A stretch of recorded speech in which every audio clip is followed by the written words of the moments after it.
Hi, this is Jeff from FunctionFitness.com. Today we're going to discuss movement for golfers. Apparently, golfers need to move in all three planes of movement and motion to be a better golfer, decrease your risk of injury. So I'll just show you some simple exercises for disassociation between upper and lower. What every rotational athlete does, mainly golfers, tennis players, picking a sport that doesn't have rotation and separation between upper and lower. Okay, here's a test. Cross your hands over, head and shoulders nice and still. Can you swivel the hips forward and backwards? If you can't do this, meaning everything is moving, you're going to have swing issues, you're definitely going to have back issues, and you're not going to hit the ball further. No low handicapper can do that. You need separate. All low handicappers have that separation called disassociation. So I'll just show you some cool movement patterns to help with that disassociation. Okay, first thing we're going to do, we'll start with a solid surface, and you're going to take your hands, rotate it to one side, and your knee the other side. You can see the disassociation between upper and lower. Again, other side. Again, what's the magic number? You can do 5 per side, 7 per side, 6 per side, 2 per side, depending on how much time you have. Just like that. Good. Okay, another thing, again, back to the lower half of the body, is I'm going to also take a big step, pause, rotate, step back. Big step, pause, rotate. Same leg, same side. Same leg, same side. Okay, next is you can do this on a step. Now we'll get a little bit multi-planar for the hips. Again, hips need to do this, especially during uphill lie, downhill lie, uneven terrain, which you know is pretty common. So we'll take this over here, and same thing we did earlier, but now my hips are a little high, a little low, and think Heisman Trophy.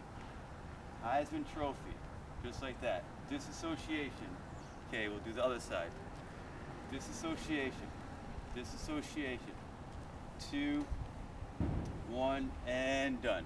Good.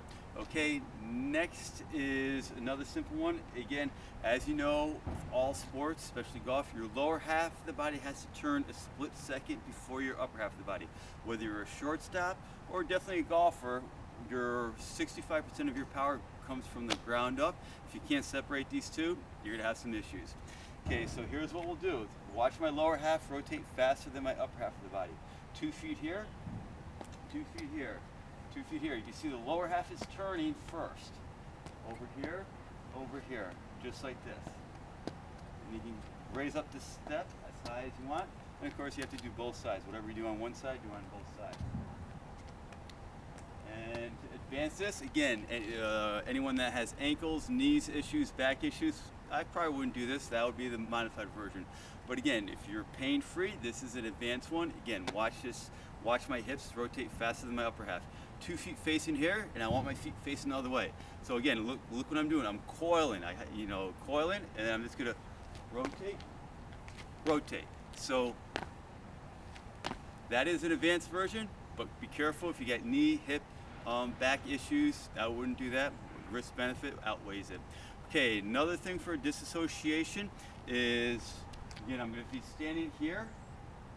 I'm going to step, pivot. All my weight's on my leg. This is great for a weight shift, but it's also disassociation. I'll show you again. 2 feet facing here. I'm going to step, pivot. From low handicappers to high handicappers, they all love this, and every single golf pro does this one. Okay, 2 feet here, step, pivot. Okay, let's do the other side. Step, pivot. 2 feet here, step, pivot. Okay, one more time. Step, pivot. Good. Another thing for disassociation is swinging the legs. You can hold on to an object, tree, golf cart, golf club. Okay, or you can show off with if you have good balance. And again, swinging this leg forward and backwards. Simple. Every rotational athlete does this. And other side. Again, swing it forward and backwards. Again, while we're doing this one, we're just opening up this hip joint. Again, if this hip joint is locked up, gunked up, compliments of sitting, again, you're not gonna have that separation. And we go side to side. Sitting, whether you sit in a car, bike, dinner, car, sofa, shuts down and weakens these muscles. And last time I checked, if you have short, tight muscles, you're not going to make a good athlete. And 2, and 1. Good. Okay, another variation of hip openers. Again, this is another modified version. 2 feet facing here. I'm going to step and throw. Look at this area opening up over here. Step and throw. Rotation, rotation. Good. Other side. Big step, big step, big step. Another variation is watch the timing. You got your shoulder and hip talk to each other. What a coincidence. When you're walking, you got the shoulder, hip talking to each other. What a concept. When you hold on to the treadmill, it screws up your gait, screws up your screws up everything.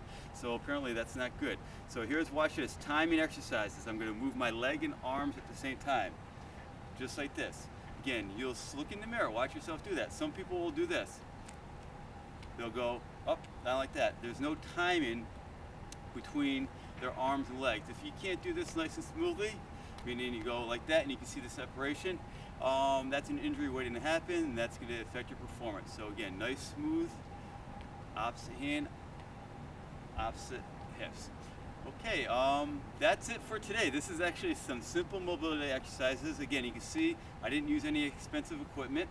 It's all body weight. You can take this anytime, anywhere. There's really no excuses. You can just shorten this up to maybe 3 minutes.